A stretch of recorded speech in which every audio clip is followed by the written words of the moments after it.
E agora a gente vai passar limpo um tema que tem chamado a atenção de muita gente. Aliás, semana passada a gente olhava para o jornal, isso tinha ou o negócio lá que afundou lá, o Titã, que afundou, ou a reforma tributária, né? E também a questão do julgamento do ex-presidente. Mas a reforma tributária há bastante tempo que ela está ali, batendo em todas as manchetes dos sites, jornais. E para tentar nos mostrar na prática como isso vai afetar o nosso dia a dia, está aqui com a gente o Roberto Oshiro, que é da Associação Comercial e Industrial de Campo Grande, advogado tributarista, empresário, primeiro secretário da Associação Comercial e Industrial da capital, presidente da Câmara de Mediação e Arbitragem de Campo Grande. Bom dia, Roberto, bem-vindo novamente ao Jornal da Hora. Bom dia, Jacques, muito obrigado pelo convite. Roberto, quando tem alguns temas, assim, algumas votações, a gente primeiro pensa nas pessoas que estão nos ouvindo. Então, se fala em reforma tributária, e talvez a pessoa mais simples, aquela que não tem uma noção do que isso pode afetar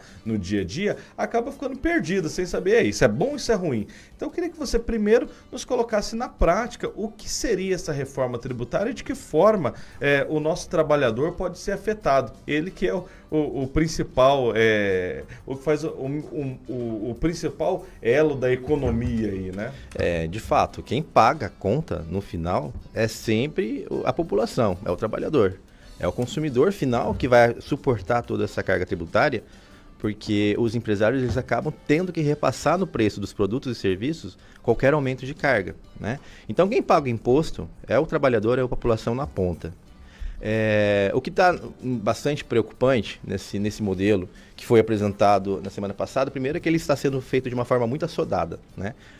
Muito atropelada. Não tinha um texto, de repente apresenta um texto e tem que votar em 10, 15 dias, né? É um tempo muito exíguo para você analisar uma reforma tão complexa que é muito disruptiva do ponto de vista do sistema tributário atual vigente. Por exemplo, ele cria o imposto sobre valor agregado, né? O IVA dual, com alíquotas, né? O IBS, estados e municípios, juntando o ICMS e ISS, e a CBS juntando alguns impostos federais, como o IPI, em nível federal. É bastante complexo. Se você for falar detalhes disso aí, a população não vai entender. O que é importante para a população entender? É que no final das contas, a alíquota, por exemplo, do ICMS de 17% mais PIS/COFINS, que também já não é cumulativo, ela vai aumentar, né? Antigamente falava em 25%. Estudos já apontam que pode ser de 30% a 40%, né? Uma carga tributária que vai ser suportada pela população. Então esse aumento de 17%, de 22%, 23% para 30%, 40%, quem vai pagar é a população no final, é o consumidor na hora que vai comprar o produto no supermercado.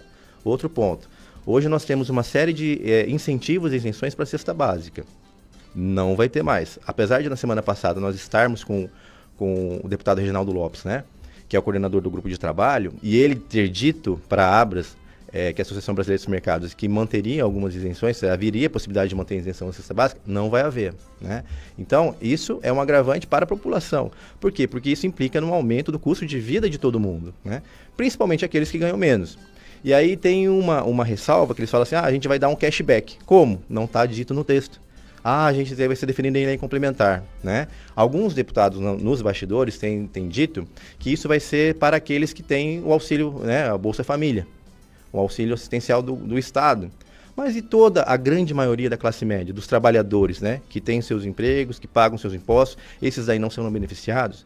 Então é uma discussão que ainda vai haver depois, só que a lei complementar ela é muito mais fácil de ser aprovada da forma como o governo quer, né? Por quê? Porque a PEC, a Proposta de Emenda à Constituição, ela tem que ter um quórum qualificado. Então é muito melhor, o que a gente tem pedido é isso, que o texto nos diga como que vai funcionar. Nem a alíquota, se vai ser 25%, se vai ser 30%, se vai ser 40%, está definida. Ele fala que alguns setores terão redução de 50% na alíquota, mas qual alíquota, né? Isso ainda não está claro também. O texto não diz quanto vai ser. O ISS, por exemplo, ele tem um limitador constitucional, né? O ISS, a Constituição diz que ele pode variar de 2% a 5%. O ISS é o Imposto sobre Serviço. Então, todos os serviços que você contrata, você paga o ISS. Saúde, educação, né? Uber, táxi, né? Transporte coletivo, e tudo isso aí paga o ISS. Então ele tem esse limitador. Já com essa PEC, se for aprovada da forma como está no texto, não tem limitador. Pode ser 30%, pode ser 40%. Ou seja, você sai de um ambiente de 5%, mais PIS/COFINS, que vai dar em torno de 5 ponto alguma coisa, se o ISS é 2, né? Ou então 8,65, quando o ISS é 5, você sai dessa alíquota de 5 a 8 para talvez 30. É um impacto muito grande, um aumento muito grande no preço dos produtos e serviços. Aí ele faz uma ressalva para o transporte público coletivo, né? Então talvez os ônibus pagariam 50% dessa alíquota, de 30 para 15, ainda é muito alto, ainda tem aumento de carga tributária, só que o Uber não. Ele prejudica sobremaneira todas as grandes empresas de tecnologia, né? Então o Uber, por exemplo, poderia ter um aumento significativo no seu preço, né, de mais de 20%, de imediato, a partir da vigência, da entrada em vigor desse novo texto da reforma tributária. Então, assim, tem muitas coisas que precisam ser esclarecidas. A gente precisa de uma reforma tributária? Precisa. Nós temos um pandemônio, né, tributário no Brasil. Você tem 27 estados, cada um com ICMS diferente. Você tem mais de 5 mil municípios, cada um com ISS diferente. Eu acho que a gente poderia primeiro começar a fazer essa simplificação. Uma regra de ICMS só para todos os estados, mas sem tirar a autonomia dos estados de poder gerir o seu ICMS, né? E uma regra só de ISS para todos os mais de 5 mil municípios, né? Porque as empresas que prestam serviço em nível nacional, as empresas que vendem produtos em nível nacional, elas têm essa grande dificuldade. E isso está no texto da PEC 46, que está no Senado, né? Que é a proposta que veio dos municípios, que é o Simplifica Já. Ela é menos disruptiva, ela não faz o impacto de aumento de carga tributária, ela simplifica, né? A base dela é simplificação, unificação da forma de cobrança e do sistema, principalmente do sistema. Um sistema só de arrecadação de ISS, então aí o sistema contabilizaria e repassaria para cada ente municipal. Um sistema só do ICMS, o sistema contabilizaria e repassaria para cada estado. Isso já provocaria uma redução de custo da gestão tributária de cada empresa, né, dessas empresas que prestam serviços para outros estados ou para outros municípios. Agora, a PEC 45, com esse substitutivo que foi apresentado pelo grupo de trabalho, realmente é bastante preocupante porque traz esses impactos para a nossa população. Mas, Roberto, por exemplo, quando a gente começa a ler, sempre puxam que essa PEC ela vai trazer benefícios para a educação, para a cultura, para a saúde, a questão dos valores dos remédios. Então, não é bem assim. Não. O que acontece? Todos os setores estão pedindo para o grupo de trabalho há bastante tempo para que sejam atendidos. Na semana passada, ele disse para a gente lá em Brasília que serão atendidos todos os setores. Só que o problema o cobertor é curto, a conta não fecha. Quando você puxa de um lado, você descobre de outro. O que a gente sempre defendeu? Uma reforma tributária que realmente seja para beneficiar a população, para reduzir o tanto de imposto que ele paga, né? Porque você não paga imposto só quando você recolhe a guia. Cada produto ou serviço que você compra, você está pagando imposto, né? Cada Uber que você chama, você está pagando imposto. E quem paga é você. Está embutido ali no preço que você está pagando. A gente defendia que era necessário fazer a primeira reforma administrativa, reduzir o tamanho da máquina pública, né? Fazer com que a máquina pública fosse melhor gerida, para que você pudesse depois fazer uma reforma tributária. São dois pratos da mesma balança, gasto e receita, né? No caso do governo, o gasto é essa despesa pública da reforma administrativa que deveria existir antes, né? Se ele gasta muito, não tem como você diminuir o que ele recebe. Ele sempre vai querer ter uma pressão de aumento de arrecadação. Com a aprovação do arcabouço fiscal na semana passada, tem esse problema. Por quê? Porque ele diz que para você aumentar os gastos, né, para você fazer emendas para deputados, para você fazer aquilo que precisa, você precisa aumentar a arrecadação. E como que você aumenta a arrecadação? Aumentando imposto sobre a população.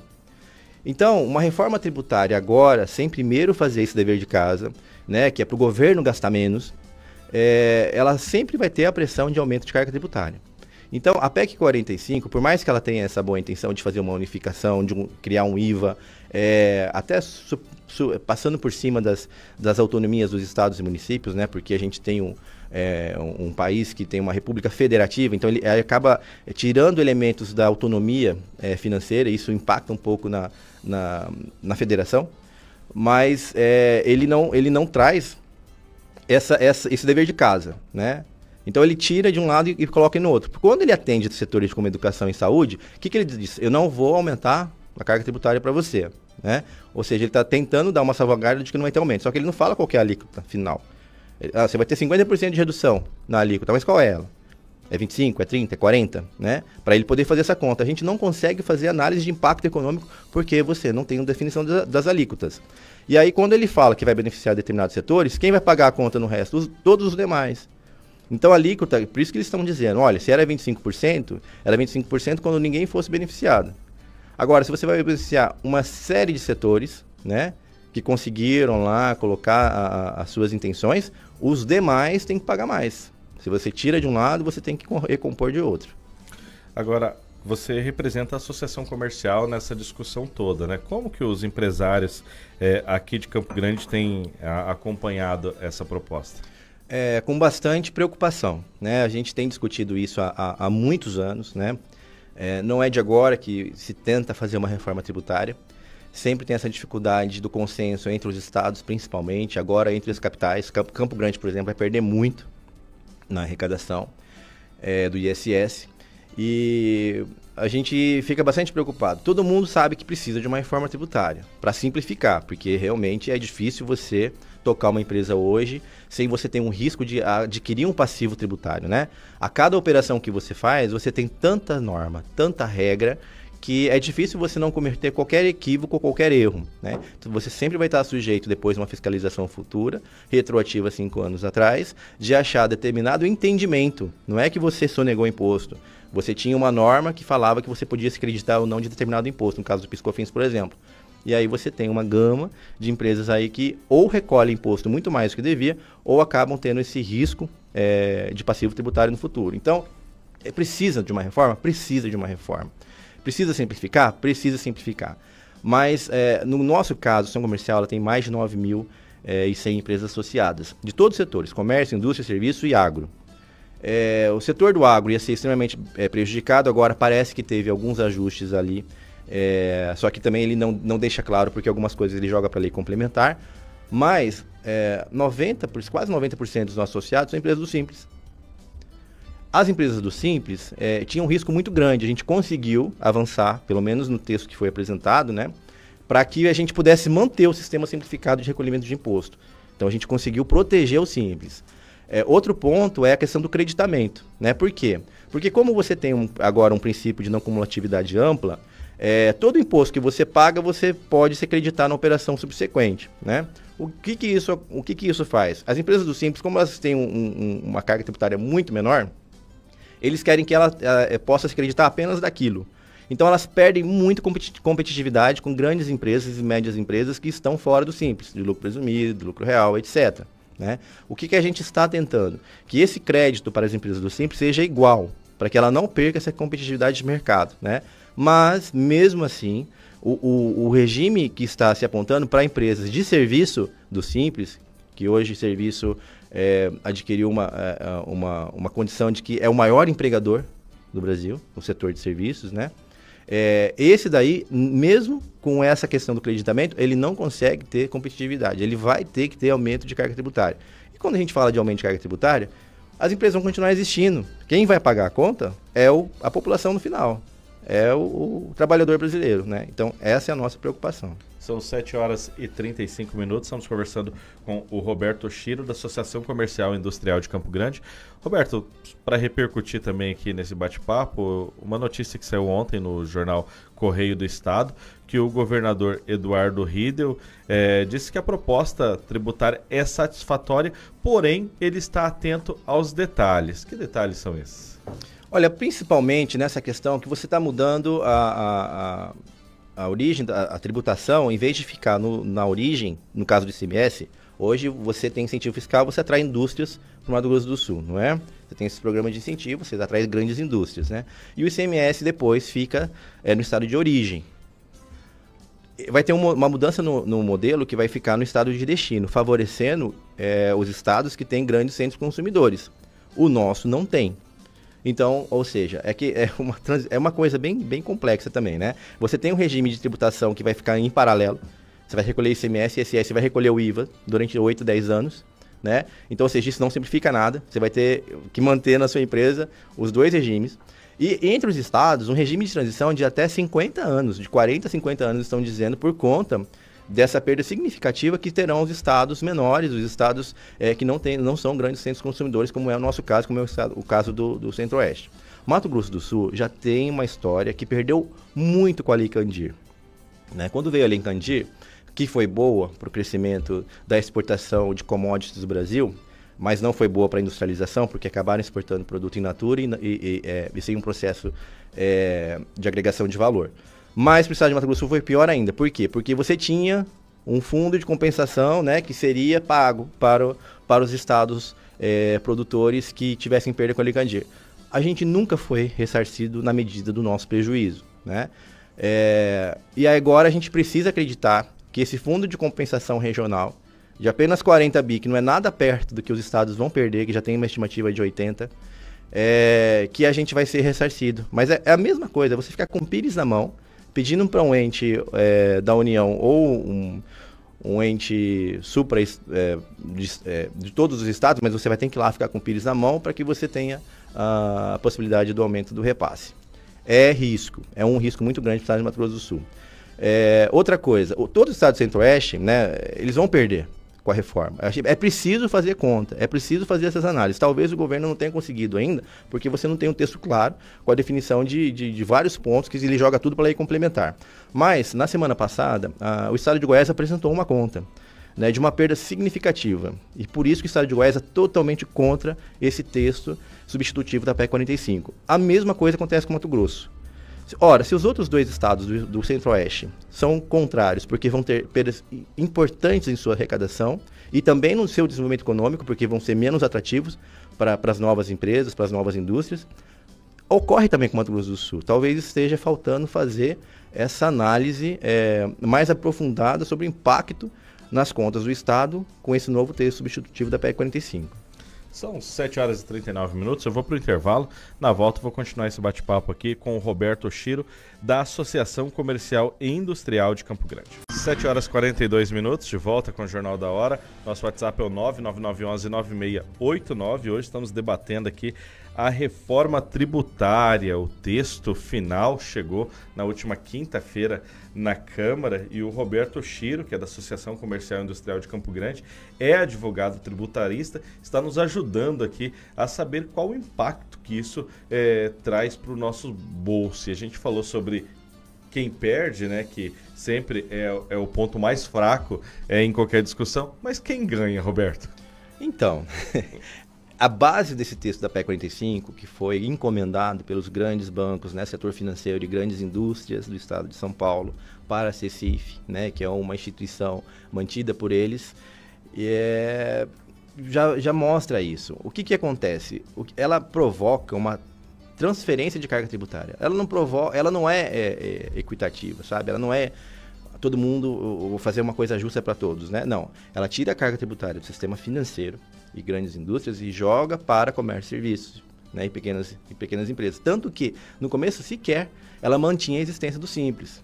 A gente foi batalhando muito durante esse período, né? Eu faço parte do Comitê Jurídico da Confederação das Associações Comerciais do Brasil e a gente tem feito as articulações muito fortes há muito tempo para primeiro salvar o Simples, porque a nossa ideia é, se possível, apresentar um substitutivo nos termos da 46, que é mais benéfica tanto para Campo Grande, por exemplo, quanto para o estado de Mato Grosso do Sul, e também não impacta em aumento de carga tributária para nenhum setor, comércio, indústria, serviço e agro.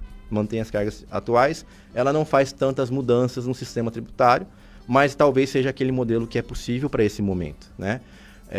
Segundo, se a gente não conseguir isso, se tiver realmente que aprovar esse texto que foi apresentado, que a gente proteja o Simples. Então, sempre foi essa a nossa sistemática, né? Então, o problema é esse, ele já nasce errado. Nasce errado assim, ele já nasce mostrando, né? É natural que cada setor queira se beneficiar e queira fazer suas articulações para reduzir sua carga tributária, né?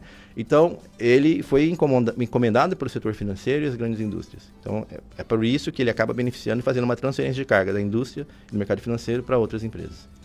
Agora, Roberto, hoje esse tema vai estar em discussão na Assembleia Legislativa, né? Qual é a pauta dessa reunião? Quem vai estar presente nessa audiência pública? A Comissão de Turismo, Indústria e Comércio da Assembleia, né, através do deputado Pedro Pedrucian Neto, chamou essa audiência pública, uma audiência menor, já teve uma audiência pública no passado, em que ficou definido, né, que para o Mato Grosso do Sul era melhor a 46. Mesmo assim, a gente não está vendo um movimento, tanto da nossa classe política quanto do governo do Estado, em fazer essa defesa para evitar perdas na arrecadação futura. O problema não vai acontecer agora nos próximos 4 anos, o problema vai acontecer a partir dali, né? Então, tem que olhar o Estado com uma visão de futuro, não com uma visão de gestão de 4 anos, né? Mas sim de 20, 30, 40. Hoje, ele convidou várias entidades, a gente vai estar lá também. Uma das preocupações que a gente vai trazer também é que esse IVA novo, ele vai recair também sobre determinadas operações que hoje não pagam nem ISS, nem ICMS, como, por exemplo, locação. Locação de imóvel pode ter um aumento de 25% a 30% ou 40%. Né? Então, você vai ter um aumento no seu aluguel. Se você paga 1.000, vai pagar 1.250, 1.300, 1.400 a mais. Porque agora o IVA vai começar a incidir sobre locação e o ISS não incide. Locação de carro, a mesma coisa. Então, quem tem Uber, né, que loca carro, vai ficar 30% mais caro. Arrendamento rural, mesma coisa. Por quê? Porque o IVA, ele recai sobre qualquer tipo de operação, bens e direitos, né? Direitos sobre qualquer tipo de bem, produto ou serviço, né? Então, até a questão do royalty dos shopping centers, né? Vai aumentar, vai ter incidência do IVA, talvez de 30% a 40%. Por quê? Porque ele não vai ser um setor beneficiado, não vai ser um produto como educação e saúde que vai ser beneficiado. A maioria dos empresários das lojas são alugados, né? A maioria não é imóvel próprio. Esse vai ter um aumento no seu custo fixo, né, de 30%, talvez 40%, depende dessa alíquota que não está escrita no texto. Então, é muito preocupante. O setor rural também, na questão das parcerias, né, agrícolas, eu não vi se ficou definido, eles estão tentando fazer essa ingerência. Eu conversei com um economista da CNA na semana passada, era um dos pedidos, talvez tenha alguma alteração nesse sentido, por isso até que o pessoal do grupo de trabalho disse que o texto ainda não está fechado, né, permite algumas alterações. Mas aí vai depender muito de articulação política de cada setor dentro da Câmara dos Deputados. Então, é muito preocupante para o nosso Estado. Esse evento de hoje à tarde, a gente convidou algumas outras entidades também para se fazerem presentes, porque é muito importante, né? O mercado imobiliário também, que vai ser prejudicado, ele tem lá algumas ressalvas, mas não diz como. Não diz o que, remete tudo para a lei complementar, então eu acho ainda que é um ponto de preocupação. É importante que hoje à tarde na Assembleia Legislativa a gente tenha uma definição da análise técnica, né, e dos impactos, e peça para o governo os impactos que isso vai provocar no estado de Mato Grosso do Sul ao longo dos 50 anos, né, de transição que isso vai demorar para acontecer. Para que depois a gente possa fazer uma articulação junto à nossa bancada federal, dos nossos 8 deputados federais, para que estejam muito conscientes daquilo que vão estar votando e dos prejuízos que isso pode trazer para a população do estado de Mato Grosso do Sul, para o estado de Mato Grosso do Sul e principalmente para os grandes municípios que têm uma arrecadação importante de ISS, como Campo Grande, Dourados, Corumbá, Três Lagoas. Você acredita que essa discussão também pode levar para a criação de pacotes de bondade, como a gente viu no ano passado? Por exemplo, em determinado momento, o governo vai lá e usa isso, fala, não, vou diminuir o tributo agora, aí fica um período, como passa a eleição, volta tudo. A gente teve isso ano passado, principalmente com combustível, né? Então, o que acontece? O ICMS não tem esse limitador constitucional como tem o ISS. Ele não tem teto. Por isso que você tem ICMS que varia às vezes de 5% para determinados setores, e vai até 35%, em alguns casos, de energia e combustível, em alguns estados. É um absurdo. Vai ser igual. O IVA não tem teto. O ideal seria que o texto falasse não pode passar de 25%. Não, já estão falando em 30%, por isso que eles não escrevem. Porque se ele escrever que vai ser 30%, aí não aprova. Aí a população vai fazer uma pressão muito grande e não vai deixar os deputados aprovarem um aumento tão significativo de carga tributária.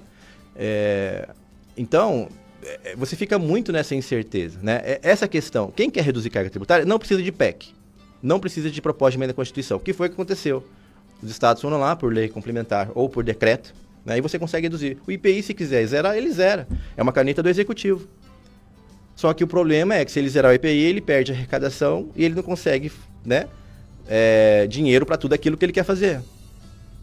Né? E a pressão também, né, de emendas, etc., aquela negociação entre o Executivo e o Legislativo na Câmara dos Deputados.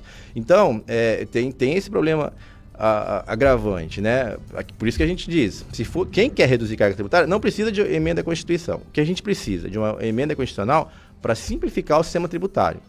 É interessante o modelo do IVA? É interessante. Mas será que a gente consegue fazer essa transição agora? Será que não era interessante, primeiro, manter os impostos, ICMS dos estados, ICS dos municípios, fazer uma unificação entre os municípios, fazer uma unificação entre os estados, sem que eles perdam a autonomia na sua arrecadação, né? Na gestão dos seus próprios recursos. E depois a gente verifica se é o momento adequado de fazer essa junção de ICMS e ICS, né? Um pouquinho mais na frente. Eu acho que fazer isso agora, de uma forma assodada como está, com essa enorme pressão que a gente tem por aumento de arrecadação, por conta da aprovação do arcabouço fiscal, é um risco muitíssimo alto, né? É quase certeza que vai ter impacto de aumento de arrecadação e quem vai pagar a conta é a população. É de imediato o projeto, após aprovado? Não. Ele vai começar ele tem uma transição muito longa até, né? Por isso que você vai ter a existência de 2 regimes tributários em paralelo durante 8 a 10 anos. Ele vai começar a partir do ano que vem algumas coisas, 25, 26, né? E aí você vai ter lá, você vai recolher seu ICMS dentro das regras da Cefaz, aqui do Estado, e vai ter que recolher o IVA, né, o IBS e a CBS, mais os 2 ainda, né? Então você vai ter lá, talvez o PIS/COFINS ele vai fazer um regime de transição mais demorado, mas durante 10 anos você vai ter que manter sua equipe, né, dentro da sua contabilidade, do financeiro, fazendo os dois regimes, né? Isso pode impactar de imediato no aumento do imposto, do preço para a população? Pode, porque aí você depende muito de lei complementar, a gente não sabe ainda, porque não está no texto da PEC, de como vai ser, por exemplo, a retirada dos incentivos sobre a cesta básica, né? Como que vai ser essa questão do cashback? Vai ser só para quem tem auxílio? Vai ser para quem realmente pagou o imposto e vai ter direito, né? Vai depender também, outra coisa. Começou a valer o IVA para locação. Aí é de imediato o aumento no aluguel, né? O dono do imóvel vai ter que acabar repassar isso no custo do valor do aluguel. Ele não vai absorver isso. Nunca é assim. Quem paga a conta no final sempre é o locatário, né? E isso causa um impacto, um aumento do custo de vida da nossa população. Estamos conversando com o Roberto Oshiro, da Associação Comercial e Industrial de Campo Grande. Roberto, não tem muito a ver com essa questão da reforma tributária, mas há algum tempo a gente tem falado aqui na rádio da preocupação que a gente tem com o centro de Campo Grande, principalmente. A gente tem visto muitas lojas fechadas, até eu não sei em qual site o jornal viu uma matéria falando que falta vagas de estacionamento e sobra lojas para alugar. Esse também é um ponto que traz preocupação com tudo isso, né? Ou seja, se na situação atual já está com todo esse problema, imagina após essas mudanças. Pois é. O centro tem uma característica diferente, né? Então, os valores dos aluguéis ali são muito altos, né? Então, se você considerar que você vai ter um aumento, talvez de 30% no aluguel, o pessoal vai acabar saindo ainda mais da região central, procurando outras regiões que são mais baratas, um aluguel mais barato. Você tem um fluxo muito grande de pessoas, que é muito bom para o comércio, mas em contrapartida você tem essas outras dificuldades, né? A gente tem tentado há muitos anos também ajudar que esse problema se resolva. A gente teve lá a questão do Reviva Centro. A dúvida era se isso ia trazer mais benefício ou prejuízo, né? A retirada de várias vagas de estacionamento, isso é muito preocupante também. A nossa população ainda tem essa característica cultural de querer chegar com o carro até a loja, né? Isso dificulta um pouco. Então, o impacto da reforma tributária no centro de Campo Grande pode ser muito significativo por conta do aumento do valor do custo dos imóveis, né, da locação. E também tem uma parte desse texto que foi apresentado como substitutivo que permite que o aumento do IPTU seja feito por decreto. Hoje é por lei que tem que ser aprovada pela Câmara. Então, ou seja, quando você tem essa salvaguarda, você faz com que os vereadores também olhem e falem assim, peraí, não pode aumentar tanto assim, né, o IPTU. Então você tem essa discussão entre o Poder Executivo e o Poder Legislativo. Na forma como eles estão colocando lá, ele vai poder, o Executivo, aumentar por decreto sem passar pela Câmara, né? Então você pode ser surpreendido com um aumento muito, muito além da inflação no seu IPTU, com uma revisão de base de cálculo. Então, assim, é muito preocupante, né? E o centro pode ser bastante prejudicado, sim, com esse texto. E o nosso bate-papo hoje foi com o Roberto Oshiro, da Associação Comercial e Industrial de Campo Grande, primeiro secretário. Trouxe informações muito importantes para a gente aqui sobre a reforma tributária. Roberto, muito obrigado pelos esclarecimentos. A gente sempre tem, todos os dias, é o que eu disse para você, a gente acompanha uma notícia num site, fala que é bom, no outro fala que é ruim. E você trouxe aqui principalmente o que traz de impacto para nossa cidade, que é o que mais importa para a gente, né? Obrigado e volte outras vezes aqui no Jornal da Hora. Eu que agradeço, a gente está à disposição. São 7 horas e 55 minutos, vou embora. Amanhã às 6h40 estou de volta aqui com mais uma edição do melhor jornal da sua manhã.